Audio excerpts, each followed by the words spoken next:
ఈరోజు దేవుని వాగ్దానం.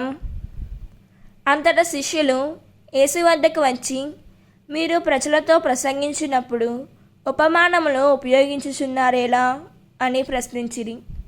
అందుకు ఆయన ప్రత్యుత్తరముగా, పరలోక రాజ్య పరమ రహస్యములను తెలుసుకొనుటకు అనుగ్రహింపబడినది మీకే కానీ వారికి కాదు. మత్తయి సువార్త 13వ అధ్యాయం 10వ వచనం.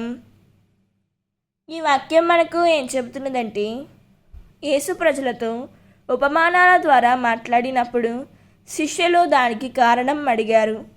యేసు చెప్పిన సమాధానం ఏమిటంటే, పరలోక రాజ్య రహస్యాలను గ్రహించే అనుగ్రహం దేవుడు సిద్ధమైన హృదయాలకు ఇస్తాడు. దేవుని వాక్యం అందరికీ వినిపించిన దానిని అర్థం చేసుకోవడానికి వినయపూర్వకమైన విధేయమైన హృదయం అవసరం. దేవుడు ఈ వాక్యం వింటున్న ప్రతి ఒక్కరిని దీవించునుగాక. ప్రార్థన. ప్రియమైన పరలోక తండ్రి, నీ వాక్యాన్ని వినే చెవులను మాత్రమే కాదు ప్రభువా, దానిని గ్రహించే హృదయాన్ని కూడా నాకు అనుగ్రహించుము.